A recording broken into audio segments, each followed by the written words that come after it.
Hello witches, and welcome back to Activist Witch, where we discuss witchcraft and activism. You can call me Isha, my pronouns are she, they.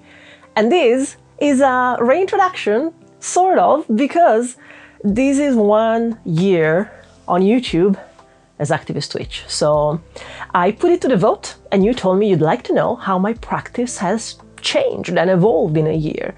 So that's what we're going to do. But before we get started, let me remind you that I've opened a Ko-fi, which is an alternative to Patreon that takes less from creators. And on there you can do a one-off donation, a monthly donation, or even get a tarot reading with me, Italian style. The low-income option starts at £5. And for the foreseeable future, all my income from tarot readings goes to support Cucces to Gaza, who are part of the mutual aid groups who support Palestinian people evacuated to Egypt. So if you decide to support me there, thank you so very much. Hello! If you don't know me, if you haven't known me in this year, don't worry. I'm here to tell you all about what I am and what I do.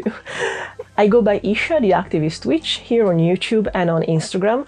At the beginning, I was going by A Coven of Two, which is also the name of my Etsy shop. But realistically, from the first video I've said it, we're gonna talk about witchery, but activism as well. And by January, people were just referring to me as Activist Witch.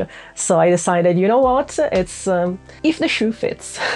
I am a fat, queer, non-binary, autistic, witch of color, immigrant to Wales, a feminist, a socialist, an accidental intersectionality educator. That's what's been happening in the last year here on this channel. I've been living in the UK and Ireland for the last 2 decades, but I was born and raised in Italy, in a farmer's village of around 600 people, and my father is Egyptian. So that's part of where my witchcraft experience started, because a farmer's village in Italy, very superstitious, so superstitious that you could say we do witchcraft on a daily basis. I now live in Wales with my spouse, Raven, which you have seen in these videos, and realistically, Activist Witch is both of us. None of what you see would be here without Raven as well. And sometimes you have seen them doing videos as well. So I try when they have the energy, because I think they are even easier to learn from than me. But we try to pace ourselves. We live in Wales with our 2 cats, Artois and Stella. They are tuxedo kitties. And in my day life, I am, indeed, an intersectionality educator for Glitter Cymru, which is the grassroots organization by and for queer people of color in Wales. A year ago, I decided to open this channel, which I wasn't planning on to at all, I promise you. I keep saying I have been a content creator for almost 15 years now, and by content creator I mean making videos and making YouTube videos in different forms. But I wasn't planning on doing one for witchcraft. Witchcraft was my, not hobby, but my practice and my daily habit in a way. I didn't plan necessarily on sharing it. I had an Instagram account, which was A Coven of Two, where I would share pictures of my spells or when I went foraging, but I wasn't planning on making it something so frequent and scheduled, because I know the kind of pressure that YouTube can give to creators. I've been there before, I've been burnt before. However, last year I decided to open this channel because of some synchronicity that happened. I had a not so positive experience at the Welsh Pagan Conference here in Cardiff, and around the same time there was a video by Aster Perpetua that talked about how most witches content creators are white, and the privilege that it takes to be a content creator, which is absolutely true. It's a privilege of time and energy, and the only reason I can afford to be a content creator is because I am disabled. I cannot sustain an office job being autistic, believe me, I've tried. I cannot be around people for that long. Anyway, so that was the propulsion for me to go, you know what, I understand the intersection of being minoritized, but also being pagan. And I have seen that the pagan community can be problematically white and privileged. What if I bring my knowledge to the discussion? And that's the reason why my second video, I think, was about why it's not so cool to come to witchcraft from Harry Potter and still sharing Harry Potter shit, because J.K. Rowling, the author, directly puts in danger the lives of trans people in the UK and in the world because of the reach that she has. So realistically, it started off like that, and it was accidental that the name then came later of Activist Twitch, because there was no doubt from the beginning what I was going to do here. I started off from the beginning on talking about problematic sides of witchcraft. Harry Potter was one. We discussed the Maiden Mother Crone archetype, and I really liked to be able to talk about those things and the connections of understanding the context of some things that we do without just doing them. It felt useful not only to share, but also for me to understand things better. So that gradually evolved, I think in April or May, into Capitalism and Cottagecore, which you might very likely be here because of that. And that gave me the excuse to bring together an ambition that I've had for years of doing video essays, which I've tried to do before. There was a channel specifically for that. I mentioned it in my Q&A. It's called Dan Fatales. Video essays there were very heavy to do though, and it wasn't sustainable. Here, because I am able to talk about things without necessarily having scripts, and you seem to like it, and I don't like that kind of pressure on me. It seemed to have evolved naturally, nicely and well. There's been Capitalism and Cottagecore, there's been Catholicism and Witchcraft, and there have been the 2 installments about TERFs and witchcraft, which then goes much wider to the pagan community and racism and far right and all those kind of things. I have another one in the workings. I have promised a video essay on cultural appropriation, which I am still researching and I do plan to do. And the problem is that when I start to research something, I can get lost into research. Autistic brain, I work in fractals, I used to say, because I can go further in and further in and further in and do more research and then find myself stuck, because research never ends if you are of that kind of mindset. However, I am going to bring to you a video essay by the end of October, which is going to be called Propaganda All Along. You think what you want about it, but I'm just putting it out there actually because I know that a few people enjoyed reading the quotes that I do in the video essays. So in case you have done it before or you haven't done it before and you'd like to do it, do drop me an email, because I'm gonna need voices for that. And this is actually rare for me to prepare this much in advance for a video essay, so we can be in this together. I realized though that something that is worth touching on, and it's what people voted for really, is how has my practice changed? Or realistically, more practically, how has having this channel and having Instagram and having people care about what I share affected my practice? And it's been interesting.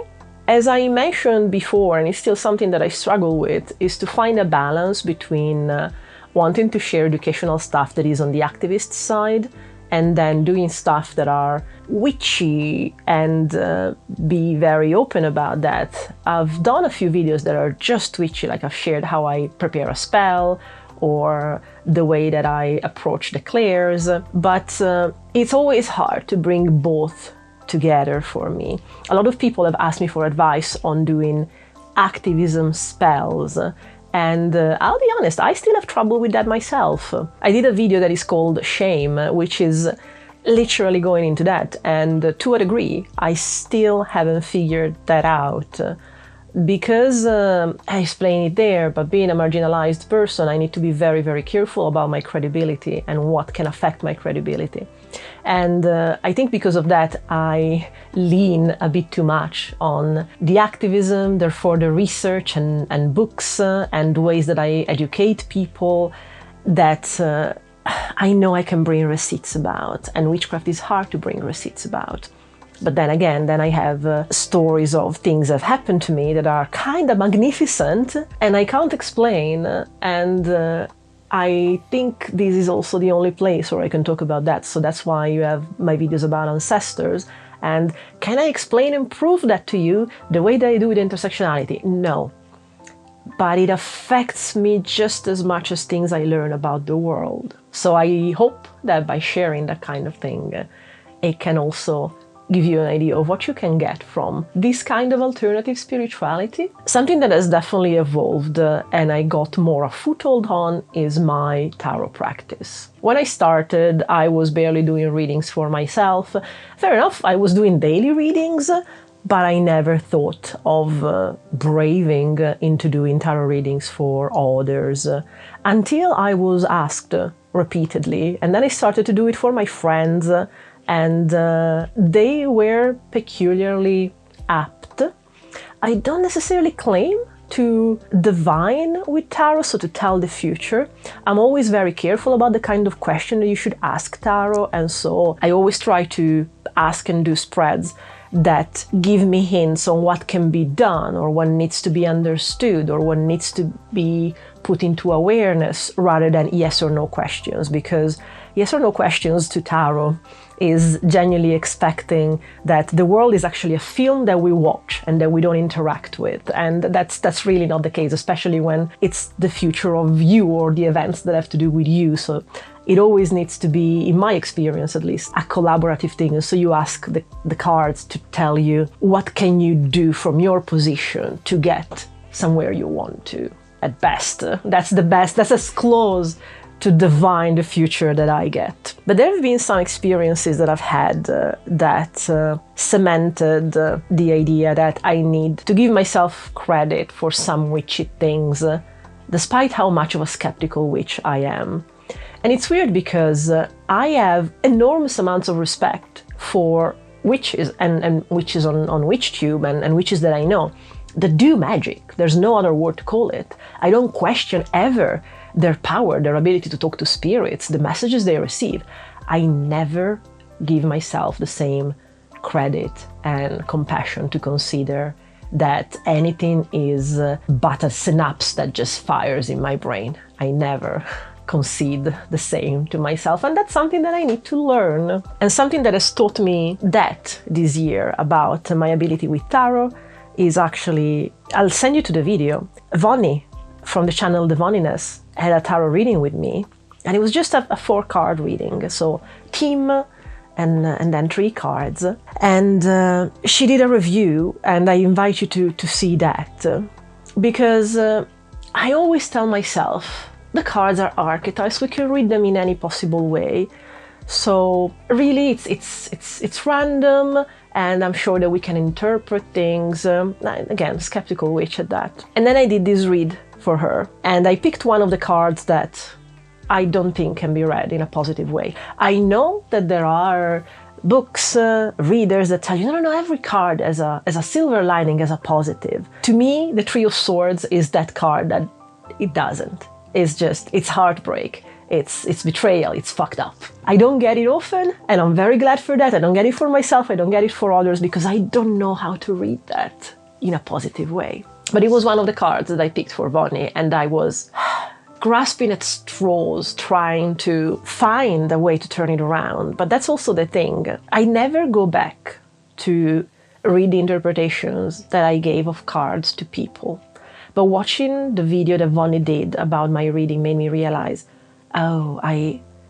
there is something to do with intuition that clicks in my brain in the moment for that reading, for that person, that is not always the same. I don't always read the cards the same way. And the way that I think I read the King of Wands for her, after she did this review, I went to read the reading that I did for her again, and I was surprised to think, what made me think that? I don't read that card like that usually. Why did I read it like that to her? And then you see a review and it's spooky. The way that without knowing anything about her life, I pulled those cards and I interpreted those cards. So after that, I tried very hard to give myself credit for the fact that there is magic in the way that I pull tarot, and there is magic in the way that I read it. And I know how conceited it might sound, and I don't like to blow my own trumpet, but I also need to give, there needs to be a balance between blowing my own trumpet and giving myself credit and recognition. And I am extremely grateful to Vonnie to have shared that video, because before that video, I did not consider myself a tarot reader in my own right, I guess. Like, I was very happy. People kept asking me for tarot readings, and I decided to do it for them. But I wouldn't have told you, I wouldn't have recommended myself as someone you go get a reading from. But then that happened, and it's the one thing also that not only has evolved and I've got more into my own skin with that and into my own confidence with that, but it's also the one thing that allows me to keep sort of a thread with one side of my heritage that is Italy. Because I've been practicing witchcraft in my modern life in the last 2 years pretty much. But as I mentioned at the beginning, my village is super small, it's a farmer's village. I'm the first person of my family that wasn't working the land as a farmer, but I still grew up on the farm. And there are a lot of habits and superstitions that are witchcraft. I've been around tarot readers and mediums and cartomancers my entire childhood. It was very, very normal in my village to have their own cartomancer. There were 2 cartomancers in my village of 600 people, and you chose one, you chose your football team. And it was just so very normal. The practice of segnatura, the practice of the removing the evil eye, it's so imbued in the farmer's life that I've been raised within that I didn't necessarily think of it as witchcraft. It was just, it was about folk practices, but indeed, in modern terms, it's called folk witchcraft. And tarot was very, very strongly in it. To this day, there are tarot cards that the way that I read them is still more related to the way that it's read within the Marseille system, which is the system used in Italy, than the Rider-Waite-Smith, because I've heard those things said so many times about those cards that they just stuck with me somehow. So when I say you can get a tarot reading with me Italian style, that's pretty much what I mean, actually, by the way. Something that has really impacted the way that I look at my witchcraft, indeed, has to do with the way that I live with heritage.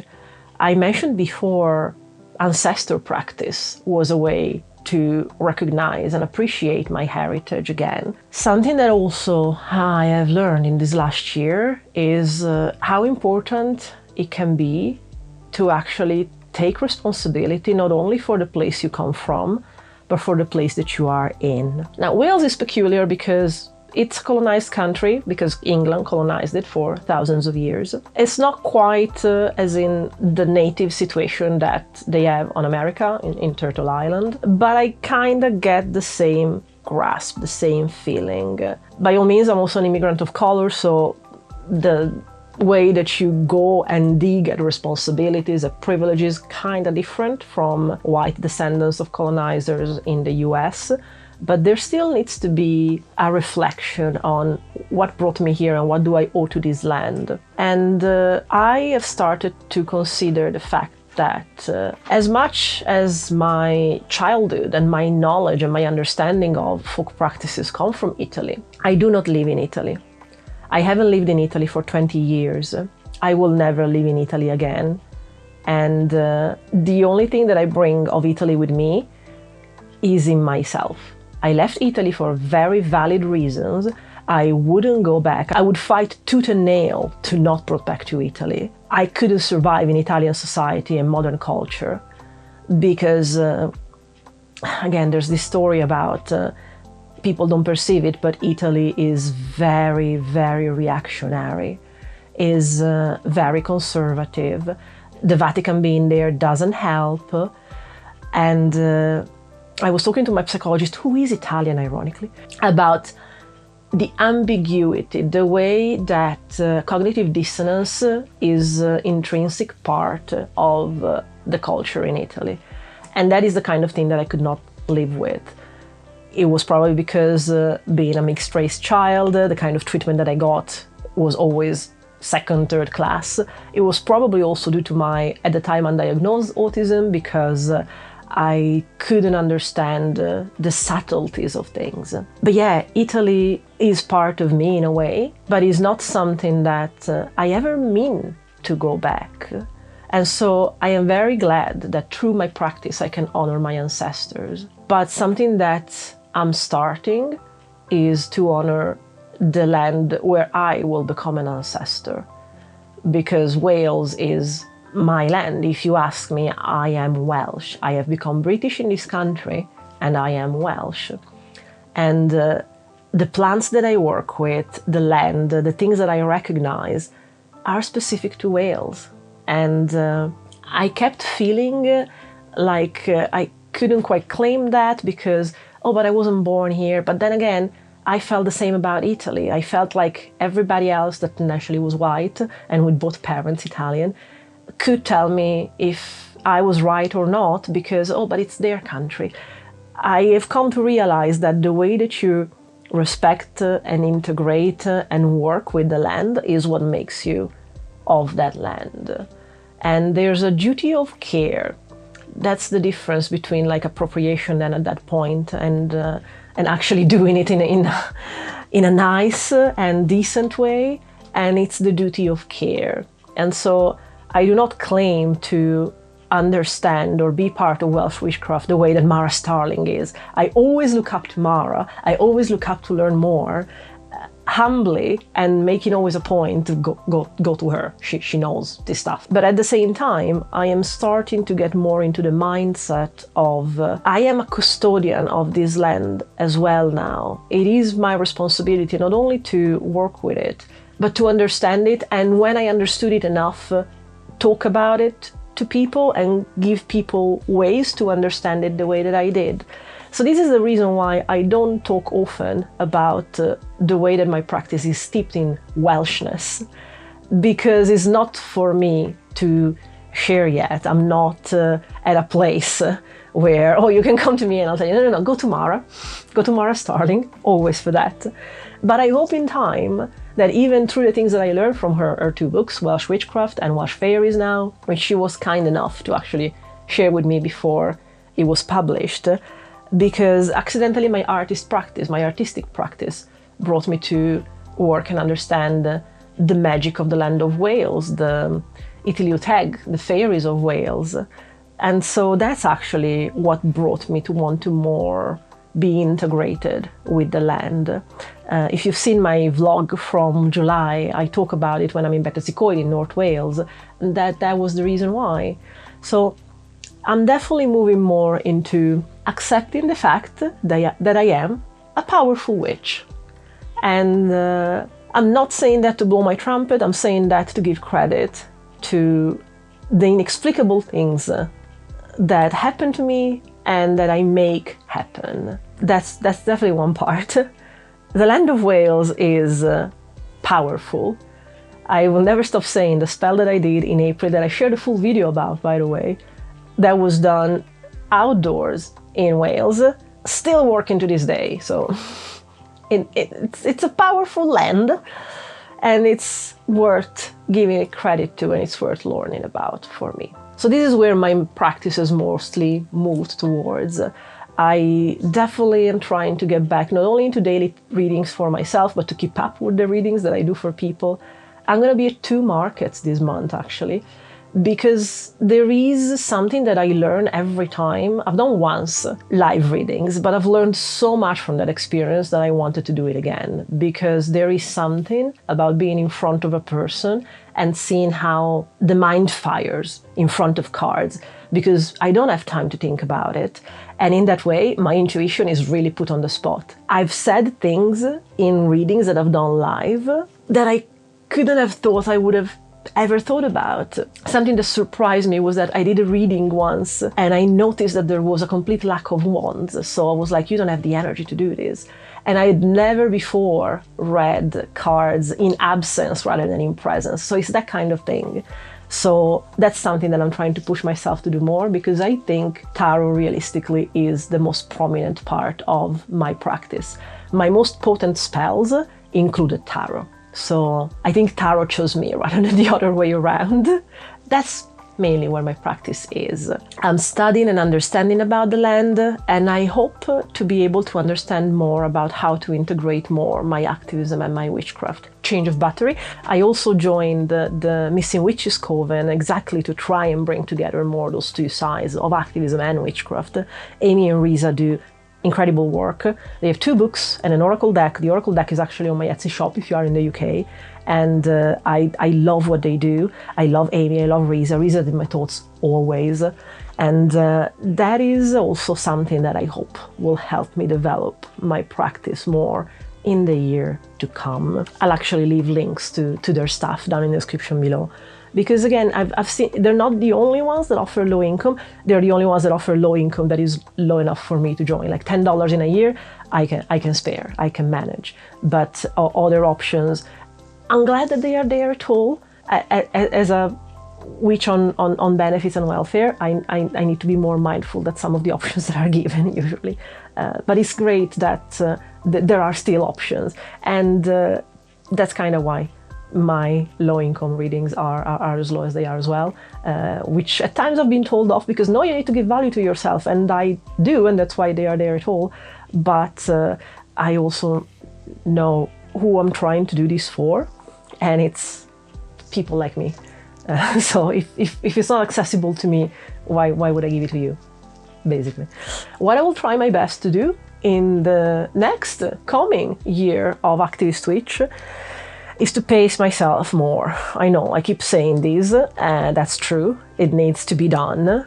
I have a hard time pacing myself because I get excited about stuff, but I don't remember that excitement and spoons, 2 different things, and they need to come together. So I'll try to pace myself. I've tried to give myself a rule that I do not do too many video essays one after the other, because doing the Witches and Turfs ones in August left things with me, and that's why I'm trying to pace myself. Yes, at the end of the month there's going to be another, but you know, then after that hopefully not another until 2025. And I know that it might seem problematic. Like, I know that YouTube itself would say, you are not catering to your niche well enough. Do you give them witchcraft, or do you give them activism, or do you give them education? And I know that a lot of people, a lot of the influx of subscribers that I've had come from the video essays. I am very grateful for you. I love doing that. I want to keep doing that.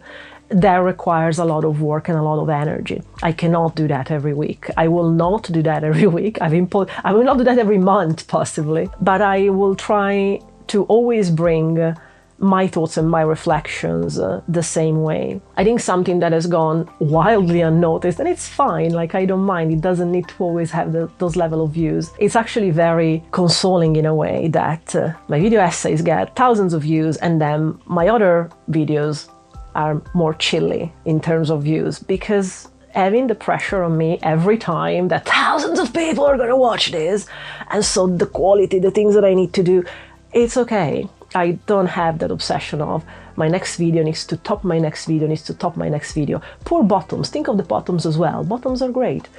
So this is a pace that works for me. I'm very grateful if you come here for video essays. In every video that I do, and I think you'll notice it in like the vlog that I did for Bath, my kind of reflections, the way that I look at the world, don't worry, they always come true. I go to Bath and I cannot enjoy fully, or I have to be a killjoy because I have to think, this has been built on the shoulders of the British Empire, colonization and slavery. Those things come up. So if you are interested in that kind of thing, we're always going to have that kind of conversation, even if it's not in an hour-long video that I've had to bring receipts from everywhere. We can always have those kind of conversations. I'm always open and loving those kind of conversations. See the excitement that I was talking about? Yes, I want to, but that's why it's peppered here and there. If you're more into video essays, don't worry, they come once in a while. And I couldn't stop, I love them too much. But that's why it's not going to be a constant thing.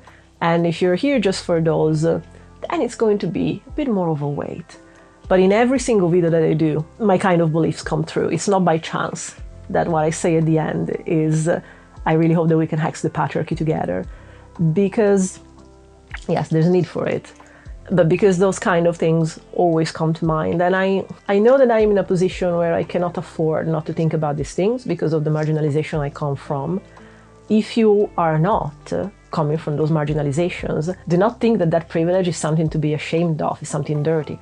No, it's amazing. You are in a position where then you can sustain, support, and elevate voices of minoritized people like me, like AB, like Imogen, like all these amazing creators then are not in such a privileged position, but you can do something about it. So I've always been of the idea, and that's why I also mentioned in the last video with the phase 2 of Witches for Palestine, do not go into self-flagellation. Do not go into the idea of someone will always have it worse. I think it's something that we discussed in the last panel that we did with Ivy on What Would You Do, Occult Edition. Because yes, you are at a certain level. You can look down the ladder, you can look up the ladder. Your level exists and it's valid. You have your own problems. Yes, it's nice that you have the solidarity to understand there's people that have more problems, but to deny that you have yours because no, I could be worse, I could be in a war zone, it's a one-way street to eventually lose that kind of solidarity because it will take the joy away from everything that you do. So be grateful for what you have. Do not go into self-flagellation of I should do more, I should suffer more, because suffering is somewhat what gives us clout. And no, that's Christianity, that's Catholicism. We don't go that way. It was a system of oppression. See what I mean? I always go there anyway, so you can trust me. When we talk about these things, we'll always end up having tangents on that. But sometimes I need the candy floss. And the candy floss is going to be a grimoire tour that we're going to do next week, in a couple of weeks. A video on witchy apps that I use, same thing. It needs the candy floss and it needs biting into the stuff of nightmares that is late stage capitalism. And that's what we do here. And if you've been with me this last year, thank you. If you're here new and you wanted to have an introduction about me, hello, welcome, let's be friends when I have energy. And until the next video, I really hope that we can hex the patriarchy together, because there's need for it.